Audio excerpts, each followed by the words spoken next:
जब madam x को ये एहसास हुआ कि शायद इससे कहीं गलती हो रही है तो इसने फौरी तौर पर नए अहकामात जारी कर दिए। असगर की निगरानी कराओ, मुझे इसके एक एक पल की रिपोर्ट चाहिए, कहाँ जाता है, किससे मिलता है, सब मालूम होना चाहिए। यह हुक्म जारी करते हुए एक मुख्तलिफ लहजे पर सोच रही थी।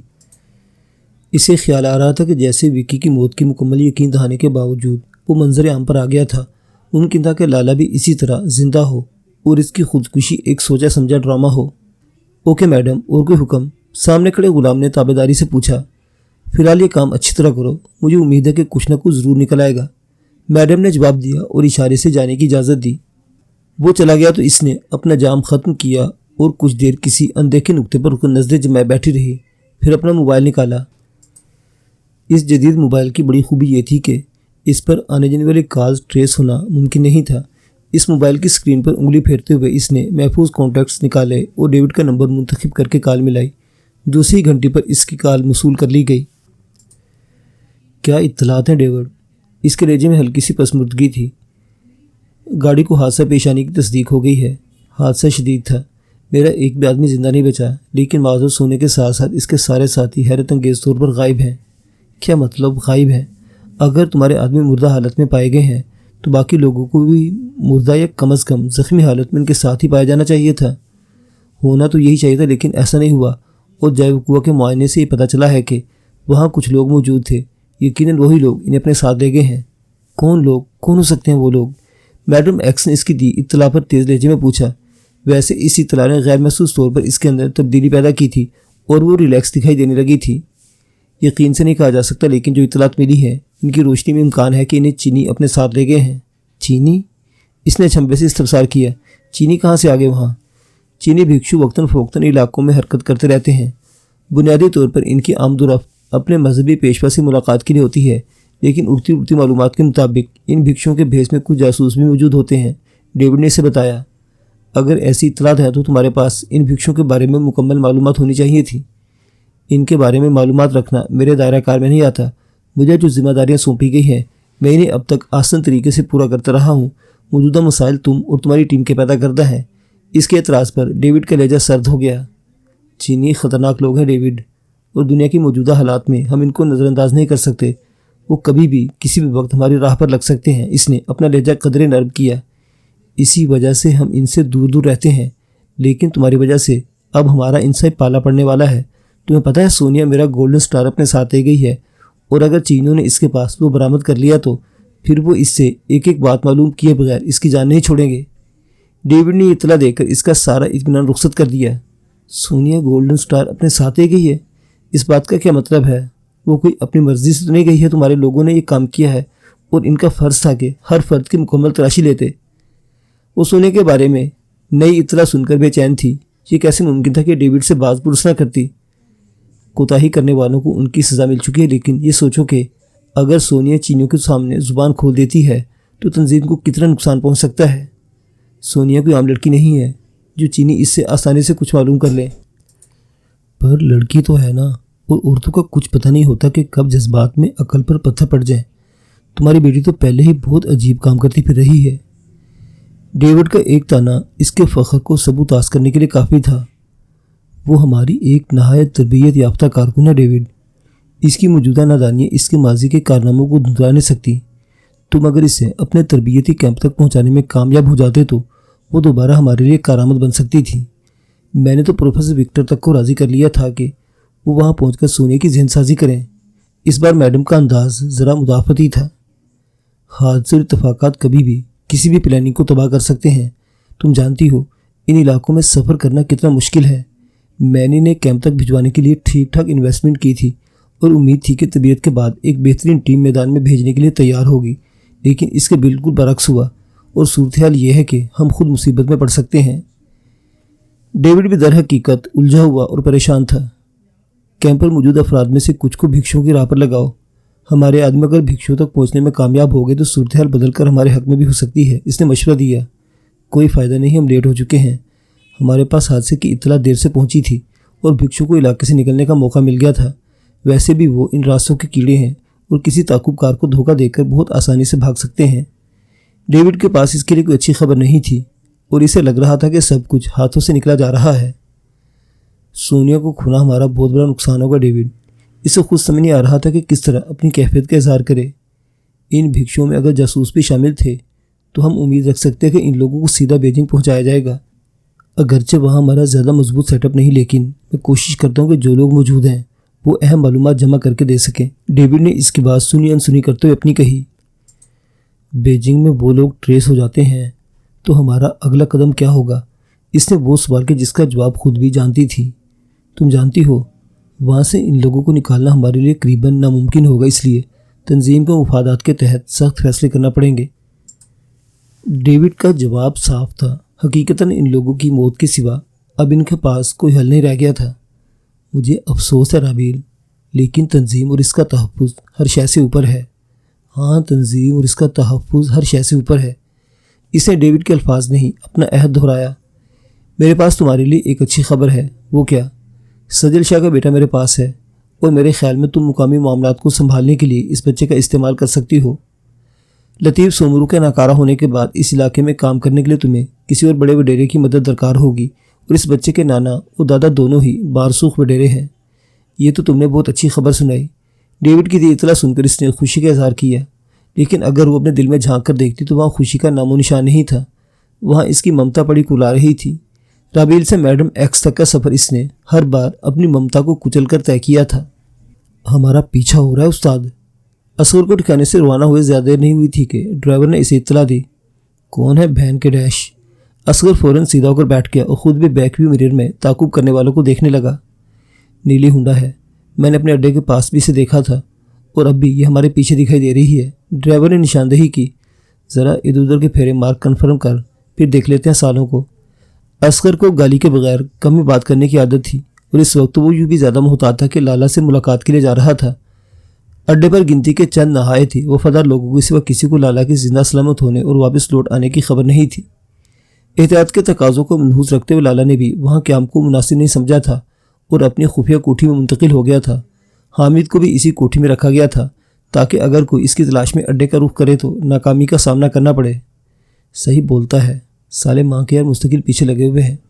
ताक़ुब करने वाले अगरचे एहतियात कर रहे थे, लेकिन मुसलसल फोकस करने से तस्दीक हो गई थी कि नीली कार कभी फासला बढ़ाकर तो कभी घटाकर मुसलसल ताक़ुब में है।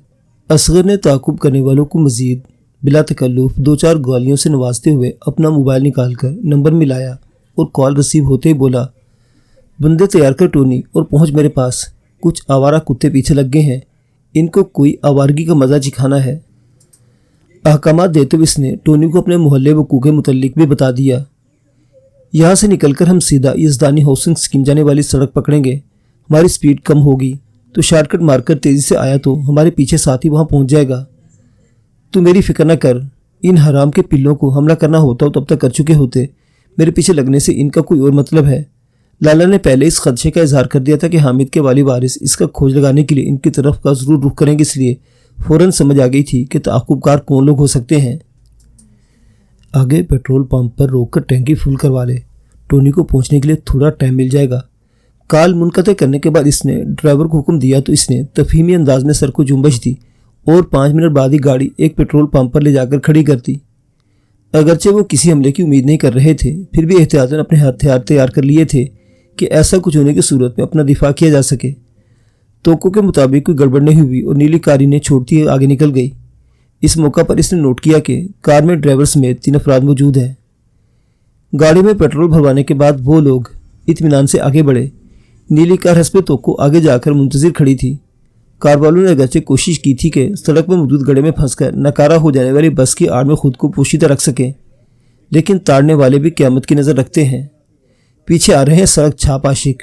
कुछ मजीद आगे जाकर नीली कार एक बार फिर इनके पीछे दिखाई दी तो असगर ने हाथ पर हाथ मारते हुए कहका लगाकर ऐलान किया।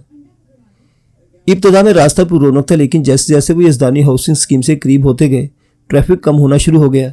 ये कम होता ट्रैफिक हाउसिंग स्कीम वाली सड़क पर गाड़ी डालते बिल्कुल बराए नाम रह गया। इसी वक्त असगर ने अपने मोबाइल पर टोनी की कॉल मौसूल की।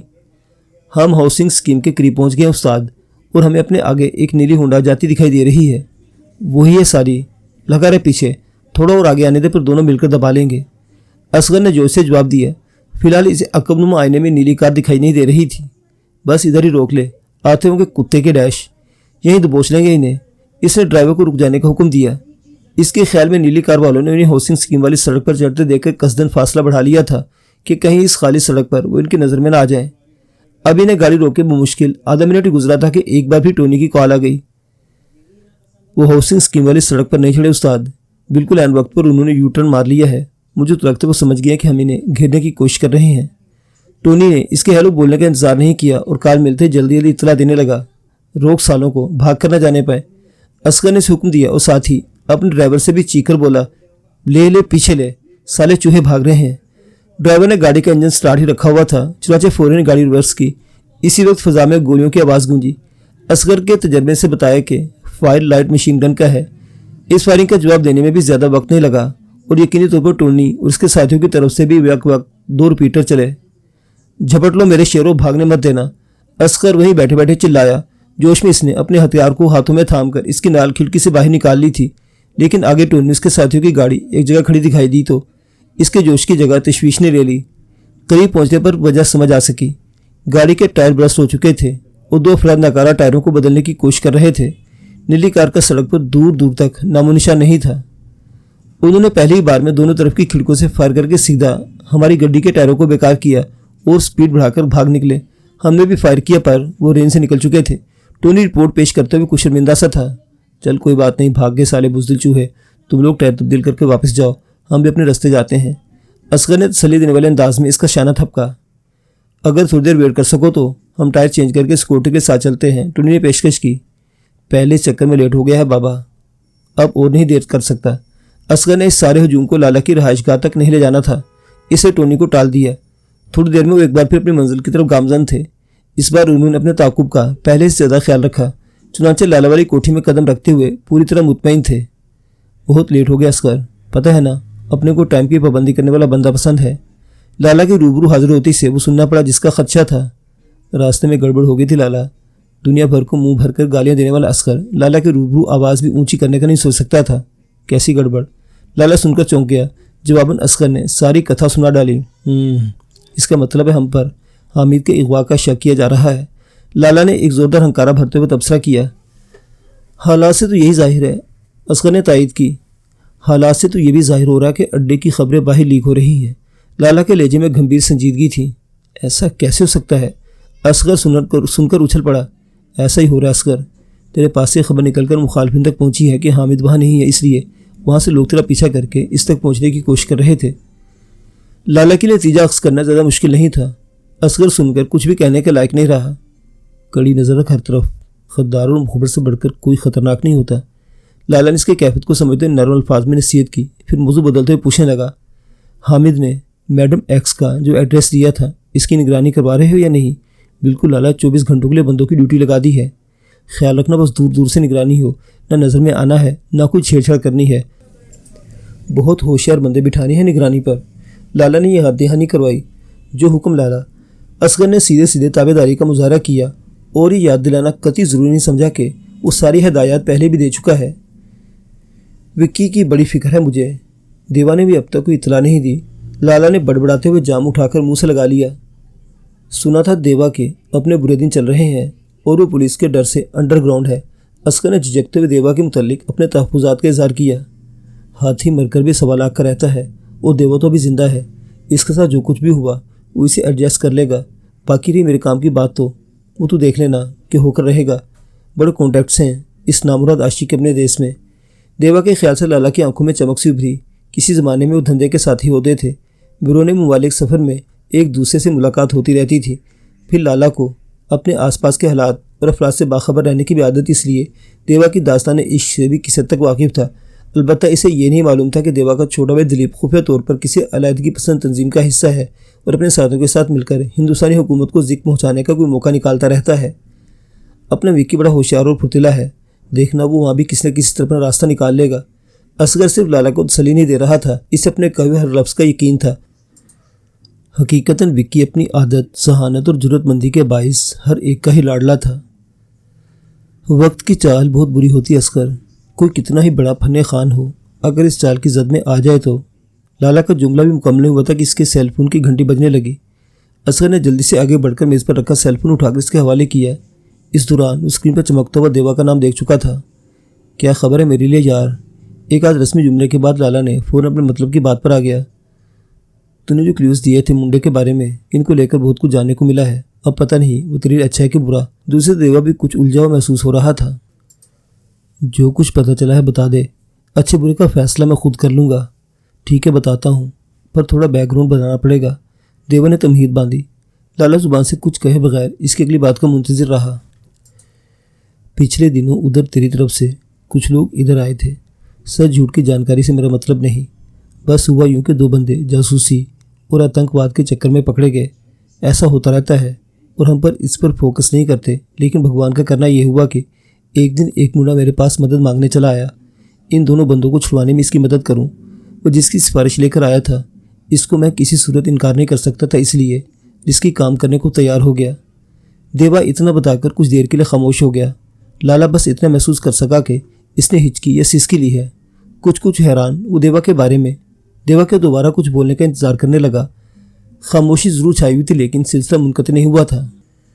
क्षमा चाहता हूँ यार, हलक खुश्क हो गया था तो ज़रा 2 घूंट पानी पीने बैठ गया था। वो दोबारा लाइन पर आया तो अपनी खामोशी की वजाहत देते हुए माज़रत तलब की। लाला ने महसूस किया कि इसकी आवाज़ पहले के मुकाबले में भारी हो गई है। वैसे तो इसे देवा इब्तदाई से पिए हुए महसूस हो रहा था, लेकिन आवाज़ का मौजूदा भारीपन शराब नोशी का नतीजा नहीं लगता था। तू ठीक तो है देवा? बेसाख्ता पूछ बैठा। उसके मरने के बाद भी जिंदा हूँ तो क्या ये कम है?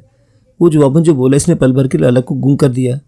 जिस हस्ती का नाम कभी बाकायदा देवा की ज़ुबान पर नहीं आया था, वो इसके मरने की इत्तला दे रहा था। कैसे, मतलब क्या हुआ? वो बहुत मुश्किल से पूछ सका। जैसे भी और जो कुछ भी हुआ था, इसके कातलों को पूरा भुगतान भुगतना पड़ा है। मैंने किसी को इसके खून का एक कतरा भी माफ़ नहीं किया। इसके लहजे में गम और गुस्से की अजीब सी तपिश थी। सुनकर बहुत अफसोस हुआ। हर ताज़त करने वाले की तरह लाला के पास भी देवा के दुख को सुनकर पुरसा देने को वही लगे बंदे अल्फाज थे। छोड़ो इस कथा को और अपने मतलब की बात सुन। देवा ने खुद ही मौजू बदल दिया। मैं तुझे बता रहा था कि सिफारिश ऐसी थी कि मैं काम करने को मना नहीं कर सकता था, पर जब मुंडा मदद लेने आया था इससे हमारा अपना कुछ हिसाब किताब निकल आया। हमने इसके बंदे तो छुड़वा लिए, लेकिन हिसाब पूरा करने के लिए इसके हवाले नहीं किए और हैदराबाद में एक नवाब साहिब की ज़ाती कैद खाने में रखवा दिए। वो मुंडा बहुत तेज़ था। अपने एक साथी को लेकर बहाने से नवाब साहिब की हवेली में घुस गया और अपने साथियों को वहाँ से लेकर भाग निकला। नवाब साहिब ने इस बात को अपनी इंसल्ट समझा और सारों को इन भगोड़ों की तलाश पर लगा दिया। बड़ी मुश्किल से पता लगा कि वो मेन सिटी से थोड़ी दूर एक बंगले में छुपे हुए हैं। पुलिस ने बंगले के आसपास के सारे इलाके की नाकाबंदी कर दी और रेड के लिए भी तैयार होगी, लेकिन अजीब ही किस्सा हुआ। जिस बंगले के बारे में इत्तला मिली, वो इसके साथ वाले बंगले में अचानक ही आग भड़क उठी। आग इतनी तेज़ थी कि फायर ब्रिगेड में पहुंची सब खाक हो गया। पुलिस को जले हुए बंगले के मलबे से 2 लाशें मिली। लाशें इतनी बुरी तरह झुलसी हुई थी कि पहचान कठिन थी। देवा रवानी से बोलता जा रहा था, लेकिन लाला की सांसों की रवानी कायम नहीं रही। 2 जली हुई नाकाबिले शनाख्त लाशों के जिक्र ने इसके दिल को अपनी मुट्ठी में भींच लिया था। पुलिस ने DNA करवाकर खोज लगाई तो वो लाशें वहाँ बंगले पर काम करने वाले नौकर अनूप उसके दोस्त की हैं।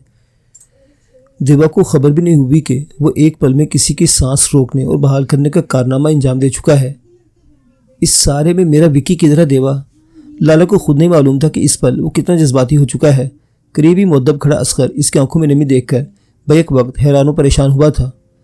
वो दूसरी तरफ की गुफ्तगू सुनने से कासिर था। वो लाला ने जो गिने चुने जुमले बोले थे वो कुछ भी समझने के लिए नाकाफ़ी थे। विक्की से जब भी तो मुझे किस्सा सुना रहा हूँ। देवा ने यूं टोके जाने पर बुरा मनाया। अच्छा तो चल जल्दी से बुरी बात बता। लाला अपनी गलती का एहसास हुआ। बंगले से 2 लाशें निकालने के बाद पुलिस शायद हाथ झाड़कर एक तरफ हो जाने का सोच रही थी, लेकिन अचानक ही एक पठान कहानी में घुस आया और मीडिया के सामने हंगामा मचा कर रख दिया। उसका कहना था कि इस बंगले में इसके कम से कम 4 से 5 साथी मौजूद थे, लेकिन पुलिस इस सच को छुपा रही है। इसने तो यहाँ तक इल्ज़ाम लगाया कि पुलिस नवाब साहिब की पिट्ठू बनी हुई है और ये आग पुलिस ने ही नवाब साहिब के कहने पर लगवाई है और अब लाशों को मीडिया और पब्लिक से छुपा रही है। वो पठान कौन है? लाला ने फंसी फंसी आवाज़ में पूछा। ये वही पठान है जिसके साथ विक्की को दिल्ली में देखा गया और फिर जिसके साथ तुमको इसके हैदराबाद जाने की इत्तला मिली। देवा ने शक व शुबे की कोई गुंजाइश नहीं छोड़ी। गुल खान? लाला के ज़हन में हामिद का बताया हुआ नाम मौजूद था, इसलिए फ़ौरन जुबान से फिसल गया। हाँ यही नाम है, मैंने पुलिस रिकॉर्ड से कंफर्म करवा चुका हूँ। देवा ने तस्दीक की। विक्की इस बंगले में कैसे और क्या करने गया था, इस बारे में गुल खान ने कुछ बताया है? लाला ने संभल कर सवाल किया। पुलिस को तो इसने कुछ नहीं बताया। हालांकि पुलिस वालों ने मार मार कर इसकी हालत पतली कर दी है, पर अप्पू ने अपने एक बंदे को थाने में घुसाकर इससे बहुत कुछ पता कर लिया है। देवा ने फख्र से बताया, तेरे बंदे के सामने कैसे जुबान खोल दी इसने? शक नहीं हुआ इससे कि पुलिस की कोई चाल है? हुआ था शक। वो साला शुरू में पट्टे पर हाथ नहीं रखने दे रहा था, पर मेरा आदमी पूरी तैयारी से गया था। पूरी आगे पीछे की दास्तान सुनाकर साबित किया कि अप्पू तेरे माँ साहिब, सोनिया मैडम, सजल बीबी और बाकी सबको जानता है। और यह भी मालूम है कि विक्की सोनिया मैडम और दूसरे लोगों की तलाश करता पाकिस्तान से यहाँ पहुंचा था। इसे यह भी विश्वास दिलाया कि वो विक्की और दूसरे लोगों की तलाश करने में इसकी मदद कर सकता है। बस फिर साला पठान फिसल गया और सब उगल दिया। देवा इसे तफसील बता रहा था, लेकिन इसका जहन तो मास के नाम पर अटक गया था। ये मास कौन है?